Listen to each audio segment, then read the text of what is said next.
Doctor Mohammad Yunus তার ওই meticulous ডিজাইনের মাধ্যমে চক্রান্ত করে ক্ষমতা দখল করার যে সূচনা করে, এই সূচনা লগ্ন থেকেই কিন্তু এই নির্যাতন শুরু হয়ে যায়। গ্রামীণ ব্যাংকের একজন 6,000 টাকা বেতনের এমডি কোথা থেকে সে এত টাকা পেল, আর কিভাবে তার এই ক্ষমতার লোভ হলো, সেটাই হচ্ছে হিসাব করার কথা। আজকে সারা বাংলাদেশে আমরা যদি দেখি, সেই জুলাই 15ই আগস্ট থেকে পর্যন্ত যেভাবে 15ই জুলাই থেকে, প্রকৃতপক্ষে 2024 সালের 15ই জুলাই থেকে কিন্তু হত্যাকাণ্ড আর নির্যাতন শুরু। এবং সেখানে আওয়ামী লীগ নেতাকর্মী, সংখ্যালঘু সম্প্রদায়, পুলিশ, আইনজীবী, সাংস্কৃতিক কর্মী, হিন্দু, বৌদ্ধ, খ্রিস্টান, আহলে হাদিস, কাদিয়ানি, সুফিবাদী, মুসলমান, মাজার, মসজিদ, কোনো কিছুই বাদ যায়নি। তারপর নারী শিশু, নারীদের উপর নির্যাতন, শিশুদের উপর নির্যাতন, নারী ধর্ষণ, মানে মুক্তিযোদ্ধা পরিবার। আর আওয়ামী লীগ পরিবার তো সবচেয়ে বড় শত্রু। আওয়ামী লীগ হলেই তার বিরুদ্ধে তাকে হত্যা করতে হবে, শেষ করতে হবে। এই মানসিকতা নিয়ে তার যাত্রা শুরু। কাজী জুলাই আন্দোলন, এটা তো আসলে, এটা কোটাটা ছিল কোথায়? কোটা তো ছিল না, কোটা তো আমি বাতিল করে দিয়েছিলাম। হাইকোর্টের রায় হয়েছিল, আমরা রিট করেছিলাম। কিন্তু এটার পিছনে যে সরকার উৎখাতের একটা চক্রান্ত, আর এই চক্রান্ত সে করেছে তার ক্ষমতার লোভ, দেশটাকে বিক্রি করা, দেশটাকে ধ্বংস করার জন্য। আমরা যদি পিছনে দেখি, হয়তো এটা আগে জানা যেত না যদি আমেরিকার ক্ষমতার বদল না হতো। আমেরিকায় বাইডেন সরকার সময় শেষ হওয়ার পর যখন নির্বাচন হলো, এবং যখন ডোনাল্ড ট্রাম্প ক্ষমতা আসলো, তারপরে কিন্তু অনেকগুলি তথ্য জানা গেল। এখানে আমরা যেটা দেখেছি যে ওই আমেরিকান কিছু লোক, তাদের কথা সবাই আপনারা জানেন, যে কিভাবে এ চক্রান্তটা করা হয়ে গেছে, সেটাই কিন্তু মানে আসলে বিবেচনার বিষয়।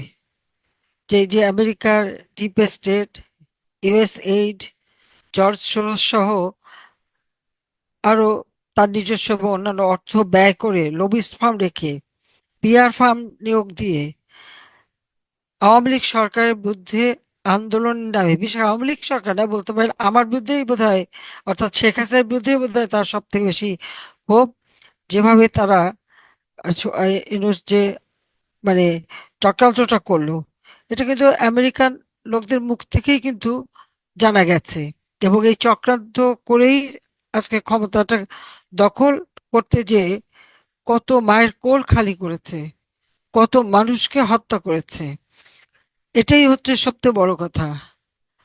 আপনারা জানেন যে যুক্তরাষ্ট্রের স্টেট ডিপার্টমেন্টের সাবেক কর্মকর্তা, সাইবার সিকিউরিটি বিশেষজ্ঞ মাইক বেঞ্চ, এবং মার্কিন রক্ষণশীল রাজনৈতিক ভাষ্যকার এবং ষড়যন্ত্র তাত্ত্বিক ট্যাকার কার্লসন, তাদের পডকাস্টে বাংলাদেশ প্রসঙ্গে বেশ কিছু বিষয় তারা তুলে ধরেছেন।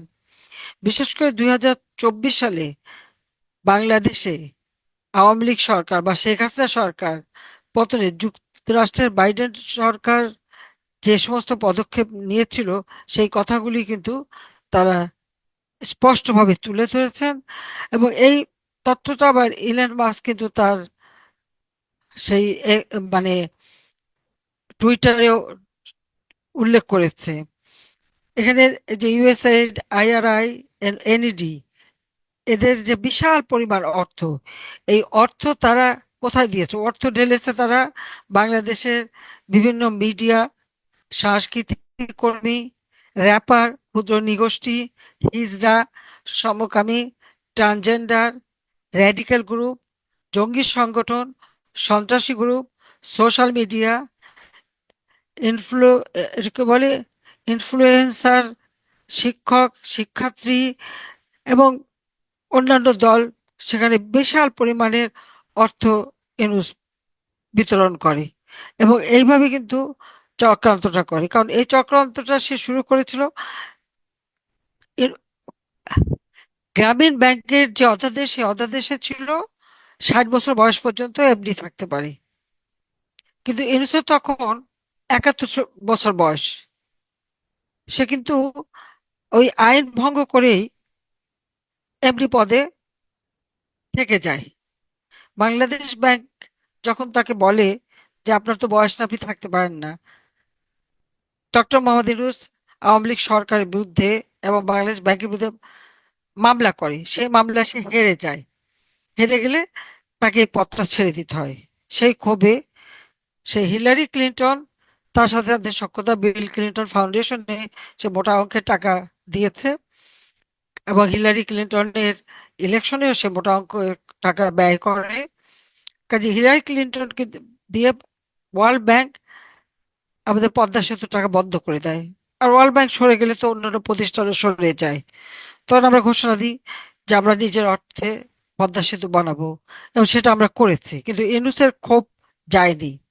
তবে 2016 ইলেকশনে যেহেতু আহ, জিততে পারে নাই হিলারি ক্লিনটন, যে কারণে সে একটু দমে যায়। কিন্তু 2018 সাল থেকে ইউনূস আবার পুরোদমে চক্রান্তটা শুরু করে, এবং এই দীর্ঘদিনের চক্রান্ত যখন ট্রাম্পের সময়টা শেষ হয়ে যায় 2022 সালে, তখন সে আরো বেশি ভাবে নামে আওয়ামী লীগকে ক্ষমতা থেকে উৎখাত করতে। আমাদের অপরাধটা কি সেটা তো আমি জানি না, কারণ আমি সরকার আসার পর 97 সালে এবং 98 এই গ্রামীণ ব্যাংকের 400 কোটি টাকা দিয়েছি ইউনূসকে, সেই গ্রামীণ ফোনের ব্যবসা দিয়েছি। এবং ক্ষুদ্র ঋণ সম্পর্কে ওয়াশিংটনে ডক্টর মোহাম্মদ ইউনূস যে একটা সেমিনার করতে চেয়েছিল, আমাকে বলছিল আমি গেলে পরে সেখানে হিলারি আসবে আর কুইন সোফিয়া আসবে স্পেনের।